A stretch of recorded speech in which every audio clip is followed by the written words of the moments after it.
观众朋友、网友朋友，大家好，我是付前少。9月1日，中国政府开始实行海上安全交通法。对此呢，美国和澳大利亚反应强烈，甚至呢提出了质疑。接着就有了美国本福特号驱逐舰闯入中国南海美济礁附近海域的事件发生。按照美国方面的说法，美军是依据联合国海洋法公约进行的所谓自由航行。那美济礁呢，只是低潮高地，因此不能产生领海，而中国进行的填海造地也无法改变这一规则的适用性。根据我军南部战区的公告，美舰非法闯入南海美济礁临近海域，解放军组织海空力量予以警告驱离。值得注意的是，中国方面并没有说美济礁有领海，而是美舰闯入了中国岛礁的临近海域。那么即使是闯入了我们的临近海域，我们也必然会采取相应的措施，比如说驱离。这里呢有几点呢是需要强调的。一个是中国在南沙群岛的某些岛礁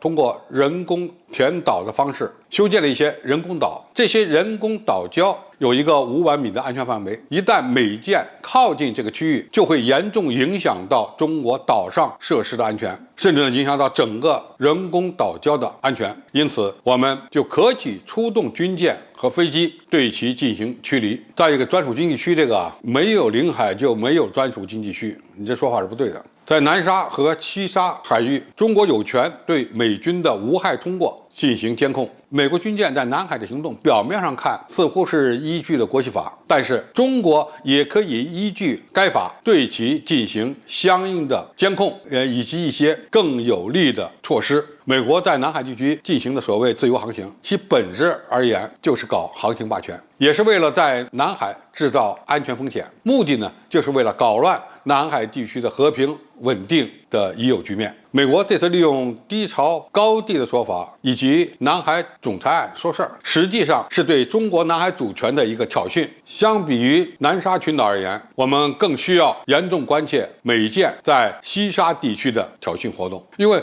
美国现在认可的呢是1958年的海洋公约，而中国认可的是1982年的联合国海洋法公约。需要注意的是，中国曾经数次在西沙驱逐美国军舰，而且明显的提到了领海。未来一旦美舰再次闯入中国领海，中国完全可以按照2021年9月1号颁布实施的海上安全交通法进行处置。美国人小心吃不了兜着走。那么1958年的海洋公约和1982年的联合国海洋法公约，它的主要区别在哪？1958年的海洋公约，它所划设的各国领海的范围是3海里，而这个3海里的原则是上世纪30年代美国、日本、英国等这些海上列强所宣传的，他们认为这是唯一的法则，因此很多国家当时划设的领海范围都是3海里。但是1958年9月，中华人民共和国宣布中国的领海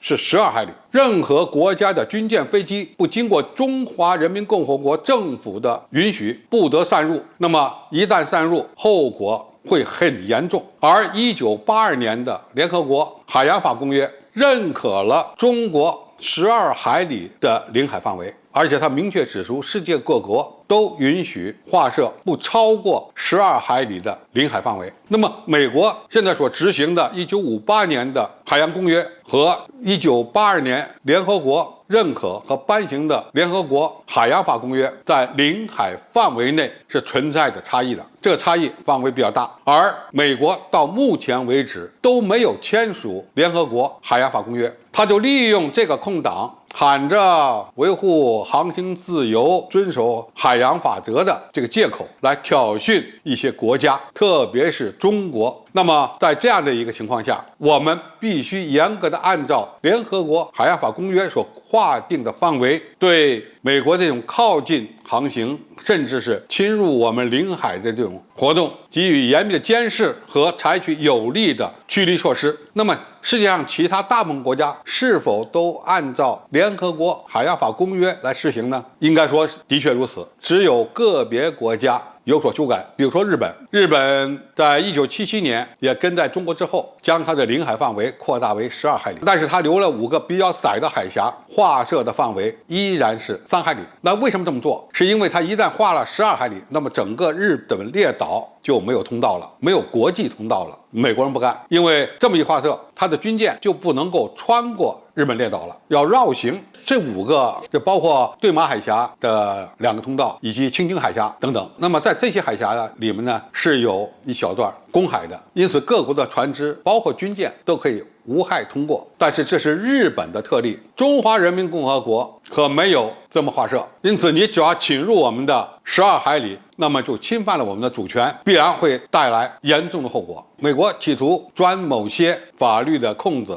在东海、南海等一些海域挑事儿。那么对此呢，我们必须密切关注。那么一旦他的挑衅得逞，就会步步紧逼。因此，我们必须提高警惕，而且预有准备，采取相应的有力措施，包括海空军对其监视和驱离的这种行动，来维护东海、南海以及其他海区的安全稳定，以维护我们国家的主权和海洋利益。好，今天介绍就到这里，谢谢大家收看。感兴趣的朋友，我们可以在下面的留言区留言交流讨论。我们下期再见。